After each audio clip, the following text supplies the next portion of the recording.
ಹುಟ್ಟಿದರೆ ಕನ್ನಡ ನಾಡಲು ಹುಟ್ಟಬೇಕು, ಮೆಟ್ಟಿದರೆ ಕನ್ನಡ ಮಣ್ಣ ಮೆಟ್ಟಬೇಕು. ನಮಸ್ಕಾರ, ಎಲ್ರಿಗೂ ಸ್ವಾಗತ ಮತ್ತೊಂದು ಹೊಸ ದೆವ್ವದ ಕಥೆಯೊಂದಿಗೆ. ಎಲ್ಲರೂ ಚೆನ್ನಾಗಿದ್ದೀರಾ ಅಂತ ಹೇಳಿ ಅಂದ್ಕೊಂಡಿದ್ದೀನಿ. ಈ ಒಂದು ಘಟನೆ ಆ್ಯಕ್ಚುಲಿ ನಡೆದಿರೋದು ಬಂದ್ಬಿಟ್ಟು ಸಾಗರದ ಬಂಕಾಪುರ ಅಂತಹ ಒಂದು ಚಿಕ್ಕ ಊರಲ್ಲಿ ನಡೆದಿರುವಂತಹ ಒಂದು ಘಟನೆ. ಈ ಒಂದು ಘಟನೆ ನನಗೆ ತಿಳಿಸ್ಕೊಟ್ಟು ಅವ್ರ ಹೆಸರು ಬಂದ್ಬಿಟ್ಟು ನವೀನ್ ಅಂತ ಹೇಳಿ, ಮೂಲತಃ ಬೆಂಗಳೂರಿನವರು. ಸೊ ಇವರು ಮೂಲತಃ ಬೆಂಗಳೂರಿನವರಾಗಿದ್ದು ಸಾಗರದ ಕಥೆ ಬಗ್ಗೆ ಏನು ಹೇಳಿದ್ದಾರೆ ಅಂತ ಅಂದ್ಕೊಂಡಿದ್ರೆ ಈ ಒಂದು ಕಥೆನ ಪೂರ್ತಿಯಾಗಿ ಕೇಳಿ ನಿಮಗೂ ಕೂಡ ಅರ್ಥ ಆಗುತ್ತೆ. ನವೀನ್ ಒಬ್ಬ ಟ್ರಾವೆಲರ್ ಅಂತಲೇ ಹೇಳ್ಬೋದು. ಸೋಲೋ ಟ್ರಾವೆಲರ್ ಅಂದರೆ ಏಕಾಂಗಿಯಾಗಿ ವಿಧ ವಿಧ ಜಾಗಗಳಿಗೆ ಸುತ್ತೋದಕ್ಕೆ ತುಂಬಾ ಇಷ್ಟಪಡುವಂತಹ ಒಂದು ವ್ಯಕ್ತಿ ಅಂತಲೇ ಹೇಳ್ಬೋದು. ಸೊ ಅವರು ತುಂಬಾ ಕಡೆ ಸುತ್ತಾನೆ ಇರ್ತಾರೆ. ಸೊ ಅದನ್ನೆಲ್ಲನೂ ಕೂಡ ಅವರ ಒಂದು ಪ್ಯಾಷನ್ ಅಂತಲೇ ಹೇಳ್ಬೋದು. ಸೊ ಅದೇ ಥರನೇ ಇವರು ನವೀನ್ ಅವರು ಸಾಗರದ ಒಂದು ಬಂಕಾಪುರ, ಸಾಗರದಲ್ಲಿ ನೋಡುವಂಥ ಪ್ಲೇಸಸ್ಗಳು ತುಂಬಾ ಇದೆ. ಸೊ ಅದನ್ನೆಲ್ಲ ನೋಡಬೇಕು ಅಂತ ಹೇಳಿ ಇವರು ನೈಟ್ ಸಾಗರಗೆ ಬಂದು ಅಲ್ಲೇ ಒಂದು ರೂಮ್ ಮಾಡಿ, ಅಂದರೆ ಸಾಗರ ಅಂದರೆ ಸಾಗರದ ಮೇನ್ ಊರಲ್ಲ, ಈ ಒಂದು ಬಂಕಾಪುರ ಅಂತ ಹೇಳಿದ್ನಲ್ಲ. ಸೊ ಆ ಒಂದು ಊರು, ಆ ಊರಲ್ಲಿ ಅಷ್ಟಾಗಿ ಹೋಟ್ಲಿಲ್ಲ ಅಥವಾ ಲಾಡ್ಜ್ ಏನೂ ಕೂಡ ಇಲ್ಲ. ಸಾಗರದ ಮೇನ್ ಸಿಟಿ ಹತ್ರ ಇರ್ಬೋದಷ್ಟೇ ಒಂದು ಊರು, ಬಟ್ ಅಂತ ಹೇಳ್ಕೊಳ್ಳೋಂಥ ವ್ಯವಸ್ಥೆ ಏನೂ ಇಲ್ಲ. ಸೊ ಆದ್ರೂ ಪರವಾಗಿಲ್ಲ, ಆ ಒಂದು ಊರಲ್ಲಿ ಒಂದು ಮನೆ, ಆ ಬಂಕಾಪುರದ ಒಂದು ಮನೆ ಹತ್ರ ಹೋಗಿ ಇಲ್ಲಿ ಉಳ್ಕೊಳ್ಳೋಕ್ಕೆ ನನಗೆ ಅವಕಾಶ ಮಾಡೋಕ್ಕೆ ಅಥವಾ ಉಳ್ಕೊಳ್ಳೋದಕ್ಕೆ ಇಲ್ಲಿ ಏನಾದರೂ ಇದೆಯಾ ಅಂತ ಹೇಳಿ ಮೊದಲು ಕೇಳ್ತಾರೆ. ಇಲ್ಲಿ ಯಾವುದೂ ಇಲ್ಲ, ನೀವು ಸಾಗರ ಮೇನ್ ಸಿಟಿಗೆ ಹೋದ್ರಲ್ಲಿ ನಿಮಗೆ ಲಾಡ್ಜ್ಗಳು ಸಿಗ್ತವೆ ಅಂತ ಹೇಳ್ತಾರೆ. ಬಟ್ ಇಲ್ಲಿಂದ ಸಾಗರದ ಮೇನ್ ಸಿಟಿಗೆ ಹೋಗಬೇಕು ಅಂತ ಅಂದರೆ ಸುಮಾರು ಒಂದು 4-5 ಕಿಲೋಮೀಟ್ರ್ ಆಗುತ್ತೆ. ಬಟ್ ಅದು ಇವ್ರಿಗೆ ವಾಪಸ್ ಹೋಗೋದಕ್ಕೆ ಇಷ್ಟ ಆಗೋದಿಲ್ಲ. ಪರವಾಗಿಲ್ಲ, ನನಗೆ ಇದೊಂದು ರಾತ್ರಿ ಇಲ್ಲೇ ಉಳ್ಕೊಳ್ಳೋಕೆ ಅವಕಾಶ ಮಾಡಿಕೊಡಿ ಅಂತ ಹೇಳಿ ಕೇಳ್ತಾರೆ. ಸರಿ ಅಂತ ಆ ಊರಲ್ಲಿ ಒಪ್ಕೊಂಡು ಅವ್ರನ್ನ ಮನೆಯ ಹಾಲ್ ಒಳಗಡೆ ಕೂಡ ಬಿಟ್ಕೊಳ್ಳಲ್ಲ. ಮನೆಯ ಆಚೆ ಕಡೆ ಒಂಥರ ವರಂಡ ಥರ ಇರುತ್ತೆ ಬಾಗಿಲು ಒಳಗಡೆ. ಸೊ ಅಲ್ಲಿಗೆ ಬರೋದು ಕೇಳ್ತಾರೆ.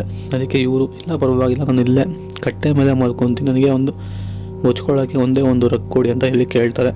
ಬಟ್ ಇಲ್ಲ, ನೀನು ಜಗಲಿ ಮೇಲೆ ಮಲಗಬೇಡ, ನೀನು ಒಳಗಡೆ ಬಾ ಅಂತ ಹೇಳಿ ಒಳಗಡೆ ಹೋಗಿ ಅವ್ರಿಗೆ ಊಟನೂ ಕೂಡ ಹಾಕ್ಕೊಟ್ಬಿಟ್ಟು ಕೊನೆಗೆ ಒಳಗಡೆ ಆ ಒಂದು ವರಂಡ ಅಂತ ಹೇಳಿದ್ನಲ್ಲ, ಬಾಗಿಲು ಒಳಗಡೆ ಒಂದು ಜಾಗ, ಸೊ ಅಲ್ಲಿ ಒಂದು ಚಾಪೆ ಮತ್ತು ಒಂದು ದಿಂಬು ಹಾಗೆ ಒಂದು ಕಂಬಳಿನ ಕೊಡ್ತಾರೆ.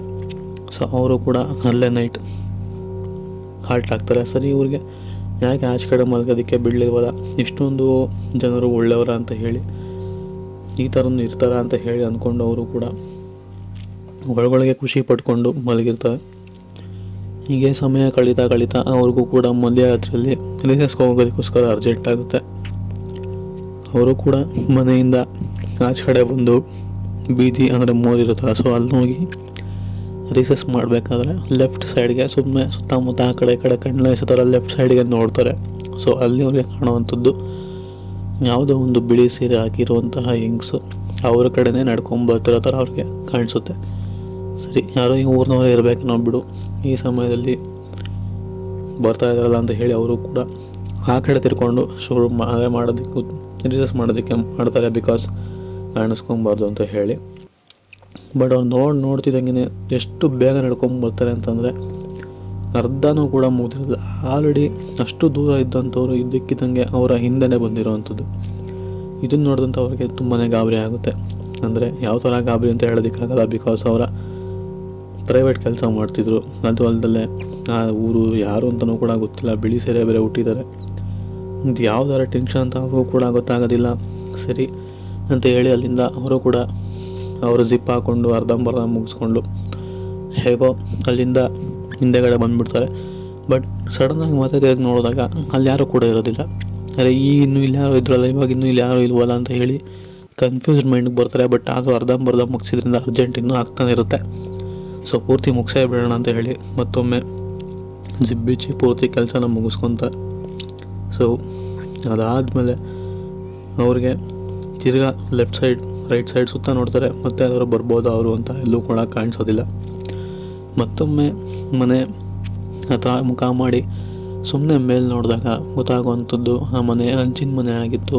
ಅದಲ್ಲದೆ ಹಳೆ ಮನೆಗಳು ಕೂಡ ಅದೇ ಮನೆ ಹಂಚಿನ ಮೇಲೆ ರೈಟ್ ಸೈಡ್ ಮತ್ತೊಂದು ಮನೆ ಮೇಲೆ ಅದೇ ಬಿಳಿ ಸೀರೆ ಹಾಕಿರುವಂಥ ಹೆಂಗಸು ಕೂತಿರೋ ಥರ ಅವ್ರಿಗೆ ಕಾಣಿಸ್ಕೊಳ್ಳುತ್ತೆ. ಸೊ ಅಲ್ಲಿ ಅವ್ರಿಗೆ ಎಷ್ಟು ಹೋಗ್ತಾರೆ ಅಂತ ಅಂದರೆ ಹೆಂಗೆ ಸಾಧ್ಯ, ಇಲ್ಲಿದ್ದವ್ರು ಅಲ್ಲಿ ಹೆಂಗೆ ಹೋದ್ರು ಹತ್ತೋದಕ್ಕೆ ಹೆಂಗೆ ಸಾಧ್ಯ ಅಂತ ಹೇಳಿ ಜೋರಾಗಿ ಕಿರ್ಚ್ಕೊತಾರೆ.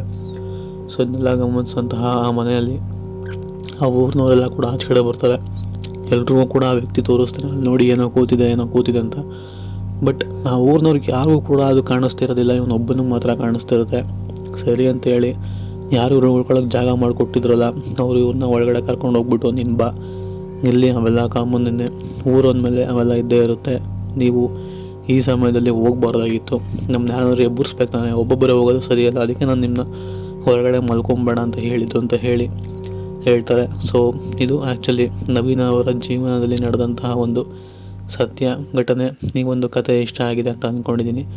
ಇಷ್ಟ ಆಗಿರೋ ಲೈಕ್, ಕಮೆಂಟ್, ಶೇರ್, ಸಬ್ಸ್ಕ್ರೈಬ್ ಎಲ್ಲ ಮಾಡಿ. ಸಿಗೋಣ ಇನ್ನೊಂದು ಕತೆ ಒಂದಿಗೆ. ಅಲ್ಲಿವರೆಗೂ take care, good bye friends.